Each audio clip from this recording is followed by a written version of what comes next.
Hi guys! So for today's video, pag-usapan naman natin kung paano ba makipag-date sa isang German. So kung ikaw ay may German na kausap dyan or nagbabalak pa lang na makipag-chat sa isang German or may kausap kayo na or may ka-chat kayo na European or in case in the future, meron kayong maka-chat na European o makausap o makilala na European. So baka itong video na to is para sa inyo. So please watch this video guys until the end, baka sakaling may matutunan kayo. So paano ba nakikipag-date ang mga German? So ito yung tanong ng karamihan. Ang mga Germans guys, yung dating nila is very casual lang. So, kung nakikilala mo yung ka-chat mo online, malamang pag nag-chat lang kayo, is very casual lang. How are you? And like that. Yung parang very, very, very formal lang. Hindi yan sila yung nambobola. Kasi ang mga Germans guys, they are very straightforward. So, kung ano yung na-feel nila, sasabihin nila sa'yo. Hindi yan sila nagsusugarcoat ng mga sasabihin nila just to make you feel better. So, hindi sila, totally different talaga sila sa American. So, pagdating sa communication guys, ang Germans guys in general, ang stereotype talaga sa kanila, hindi sila masyadong ma-phone. Although na may iba naman siguro na meron, pero ang karamihan talaga sa kanila, lalo na pag busy sila, hindi mo talaga ma-expect na lagi silang nagre-reply agad sa mga message mo. Minsan, may mga kilala ko nito ng mga typical German, after 5 days pa ako nire-reply, minsan 2 weeks pa.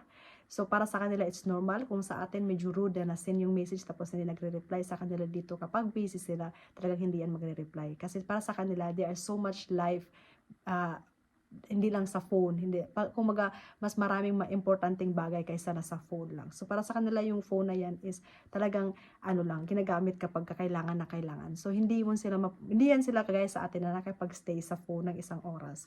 So, dito guys, kapag may gathering ang mga Germans, usually walang phone yan. Talagang nag-uusap, face to face. Kasi para sa kanila rude yan na nagpo-phone ka habang kausap. So ito yung sad reality sa atin sa Pinas, kasi kapag minsan nasa restaurant kayo, magkakasama kayo pero kanya-kanyang phone. Sa kanila hindi yan dito ganyan. So kaya guys, pagdating sa communication, huwag kayong mag-expect masyado na kagayan sa Pinoy na tatanungin ka, anong kinain mo sa umaga, anong kinain mo sa tanghali, anong kinain mo sa hapon, tatanungin ka ng how are you na ilang beses. Hindi sila ganun. So para sa kanila, isang beses na how are you, okay na yan. So minsan, nasisend yung message mo ngayon, baka nag-reply yan kinabukasan. It's very common sa kanila. It's very normal sa kanila. So pagdating naman guys sa privacy, so na-mention ko sa TikTok videos ko previously na yung mga Germans is very private. Yes, totoo yun. They are very private and they are also reserved, lalo na kapag hindi pa kayo nila lubusang kilala. Hindi sila masyadong mag-share sa lahat ng mga personal na bagay nila. So, paano ba sila i-get to know? So guys, hindi naman sa dahil private sila, wala ka nang, ayaw mo na magtanong. So, syempre magtanong ka pa din. Magtanong ka ng personal information nila. For example, tanungin mo, ano bang work mo? Ganyan. So, kung sabihin na engineer, so wag ka na magtanong kung anong sahod. Kasi kung meron naman silang mga bagay na gustong i-share sa inyo, pag once na nakuha nila nakuha niya yung loob nyo, kumbaga nagtiwala na sa yan, they will share it voluntarily naman kahit hindi mo pa sabihin yan. Kaya, just take it things slowly. So, pwede ka magtanong ng mga bagay-bagay, dapat hindi ka rin tipo na mag-antay ka lang kung may itatanong sa'yo. Dapat magtanong ka din, kumbaga ipakita mo sa kanya na interesado ka sa kanya. Kasi kapag hindi ka nagsasalita, hinayaan mo lang siya na magtanong sa'yo, feeling na siya lang yung may interest sa'yo, ikaw wala. Na-share ko sa inyo to dahil meron talagang German na nagsabi sa akin ito na, ay, yung binigay mo sa akin pala, hindi naman masyadong nagtatanong, so feeling ko wala namang interest sa akin. So, sinabi niya talaga yon. So, in the end, hindi niya talaga chinat yung babae. So, yung dating nila, guys, kapag nag-meet kayo in person, very casual lang talaga. Hindi yan sila kagaya sa iba or sa mga Pilipinong iba na talagang they will do everything just to impress you or may flower or something. Hindi. Kung magka-casual lang, parang okay, can we go out for a date just to get to know you, parang ganun. So, ganun lang, very casual guys. At maaari pa na pagtapos ng date yun, nag-split kayo ng bill. So, hindi ibig sabihin na talagang kuripot sila dahil sabi ng mga marami na kuripot ng mga Germans.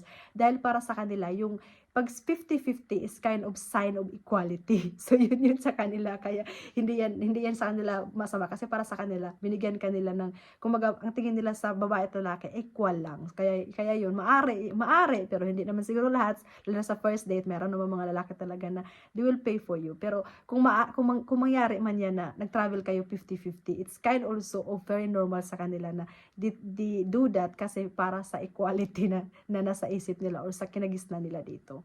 So, guys, pagdating naman sa communication, kapag hindi sila madalas nag-text sa'yo, or for example, ngayon madalas kayo nag-uusap, tapos after 4 months, hindi na masyado. So, ibig sabihin doon na naglaho na yung gusto nila or feeling nila sa inyo. Ano lang, ibig sabihin naging comfortable lang sila. Kumbaga sa kanila may tiwala na sila na kahit isang beses lang na nakikita, nandyan ka. Or parang ganun lang. So, hindi ibig sabihin na ng cold, kasi parang normal lang sa kanila yan na parang okay lang, ako na ngayon, okay na, parang stable na kami. So, hindi ko na kailangan lagi na, na nandyan. Pero, huwag kayong mag-alala guys, yung mga Germans naman talaga, kapag ka magkasama na kayo niyan, talagang, andoon talaga yung spirit nila na ma-feel mo, na talagang totoo sila sa inyo. Kasi, ang mga Germans guys, ang karamihan sa kanila, they're honest naman and loyal. Kapag sinabi nila sa'yo, at they know how to keep their words. Kaya kung ikaw, kung meron kang sasabihin sa kanila na hindi mo kayang tupadin, huwag mong sabihin. Kasi, hindi nila yan gusto. Kasi sila, pag may sinabi sila, talagang ginagawa nila yan. Isa pa yan sa ugali ng Germans na gusto ko. So, ang iba pa guys na gusto kong sabihin sa inyo, yung pagdating usapan. Kasi minsan pag matagal na kayo nag-usap online, hindi pa kayo nagkikita, naging boring yung usapan. So, ano bang gagawin para hindi maging boring yung usapan? Try to find out kung ano ba yung interested na topic para sa kanya. Ang mga Germans guys, they like politics. Kaya ayaw nila ng small talk, just to give you a hint. Like nila yung mga deeper conversation. Kaya kung mahilig ka sa deeper conversation talaga, German ang karapat-dapat sa'yo. Kasi ang mga Germans guys, karamihan sa kanila knowledgeable sila. They grew up with books. So dito yung mga library, talagang kahit sa mga 20,000 na mga residents, merong mga library. Libre yan hanggang 18 years old. Kapag sa adult naman, magbabayad ka lang ng 16 euro per year. May access ka na, pwede ka magbasa, pwede ka magtambay sa library, pwede ka manghiram ng books, ng mga CDs, kahit saan. So, ganun dito ka-accessible yung books nila. Kaya sila, talagang nagbabasa sila. Tsaka sa school, talagang ini-encourage na laging magbasa, laging may mga books na kailangan mong basahin para sa story or mga something ganyan. So, kaya mahilig sila magbasa. Kaya wag kayong umasa na mahilig din sila sa small talk. So, gusto nila yung deeper conversation. Kaya, at saka guys, ito yung tip ko sa inyo. Kapag gusto na talagang magka-German, so siguro, kung doon sa mga, paano ba sila pakiligin? Ang mga Germans guys, they are very easy maintenance talaga. So, alam mo yun, siguro, paano ba sila pakiligin? Mahirap eh. Kailangan mo lang alamin yung love language niya. So, siguro kung sakaling surprise, kung hindi mo kayo nagkikita, for example, sabihin mo na, okay, I will try to have a date, kahit long distance date. Tapos, mag-arrange ka for example ng wine, tapos dress up ka kunwari, hindi man kailangan na malaswa, basta kumbaga, i-surprise mo lang siya in a simple way, matutuwa sila sa ganyan. Kasi pagkakasama na mo naman yan, mga yan, hindi mo sila kailangan ng lutuan eh, kumbaga lagi, kasi sila matutuwa na yan kung meron silang tinapay sa bahay, kasi they grew up very independent, parang they grew up talaga na sila yung nag-aalaga sa sarili nila. So they are very, very low-key talaga ang mga Germans. So kahit ang mga mayayaman dito, makikita mo na paulit-ulit yung mga damit or ganun, baka sa kanila normal yan na as long na pwede pang gamitin, hindi kailangang palitan. So ganun sila guys. So kapag nagkakilala kayo online, huwag kayo agad mag-invest din ng emotion. Ito yung sasabihin ko sa inyo. Kasi sila din, marami sa kanila na hindi mo alam kung kayo na ba talaga kasi hindi naman nagsasabi. Dahil, para sa kanila, lalo na pag hindi pa kayo nakikita, hindi pa talaga totally involved yung emotion ng iba, ng karamihan. Dahil, para sa kanila, gusto pa nila makita kung mag-click ba kayo personally. Kasi meron kasing tendency na pag nagkita kayo, hindi rin kayo nag-click. Kaya gusto nilang malaman kung sa personally ba, magsuswak din ba kayo mentally, hindi lang physically, pati din mentally. So, kasi mahalaga sa kanila na meron din silang, kumaga, nagswak din kayo mentally dahil nga sila madaldal din naman kapag kasama mo. So, pag kasama mo yung mga Germans, guys, as in they are very sweet naman talaga.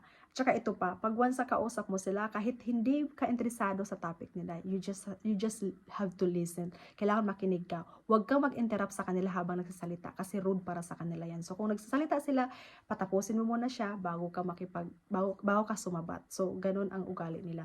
Tapos dapat nakatingin ka sa mata pag nag-uusap kayo. Huwag kang kung saan nakatingin kasi bastos din para sa kanila yan. So if ever naman guys doon sa makikipag-meet pa sa German. So if ever nagplano kayo na makipag-meet, ito ang first tip ko sa inyo.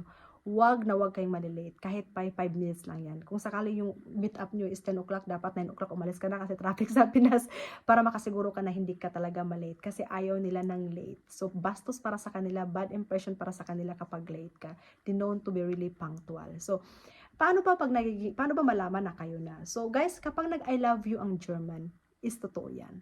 So, pag once na hindi pa nag-I love you, hindi pa talaga kayo. So, pag sinabi nila ng I like you, hindi ibig sabihin na kayo na. Kasi yung I like you sa kanila is totally different meaning from I love you. Kaya, maari na ikaw gusto mo na mag-asawa pero siya wala pa siyang plano. take things slowly. Dito may mga 47, 54, hindi pa nag-aasawa kasi hindi sila basta-basta nag-aasawa dito. Pinag-isipan nilang mabuti yung pag-aasawa dito. Pinag-iisipan nilang mabuti yung pag-aanak. Lahat dito guys nakaplano. Kahit pagbili ng aso nakaplano. Kaya hindi yan sila basta-basta gumagawa ng mga bagay na feeling nila hindi nila magampanan. Kaya wag kayong masyadong kumbaga excited if ever na meron kayong Germans na kakilala or ka-chat. Kumbaga take things slowly. Kilalanin mo mabuti yung tao, kilalanin mo mabuti kung ano ba yung gusto niya, kung ano ba yung kumbaga kung swak ba rin ba kayo mentally or sa lahat ng bagay kasi mahalaga din kasi na yung partner natin is meron din kayong common ground para kahit man gaano kayo katagal magsasama, meron talagang isang common ground na mag-hold sa inyo para mag-last yung relationship nyo. Guys, kami ng asawa ko is i-share ko lang sa inyo, totally different yung karakter namin. Yung asawa ko talaga sobrang typical German siya. Pero dahil sa totoo lang, parehas kaming Christian, born again din yung asawa ko. Doon siguro kami nagtatagpo na pag minsan talaga halos magsuntukan na kami, parang gano'n na yung mood namin. Pero nagmi-meet kami doon sa common ground kung bakit nga ba kami pinagtagpo ng Diyos. Kaya siguro guys, maganda na alamin mo dapat yung magiging partner niyo is talagang same kayo na hindi naman lahat pero dapat may common ground kayo na mag-hold sa inyo na mag-last yung relationship niyo in case man na magkaroon kayo ng problema kasi wala namang perfect na relationship. Walang perfecto na buhay. Kaya yun siguro yung mapapayo ko sa inyo guys at sana man natutunan kayo konti sa video ko ngayon. At next time, isi-share ko sa inyo or mag-comment kayo dito sa videos ko kung ano pa yung mga gusto nyong malaman about Germans. I will try to find another way kung ano pa bang gusto kong ang pwede kong i-share dito para naman may matutunan kayo sa content ko. So, salamat guys sa supportan niyo at God bless sa inyong lahat dyan.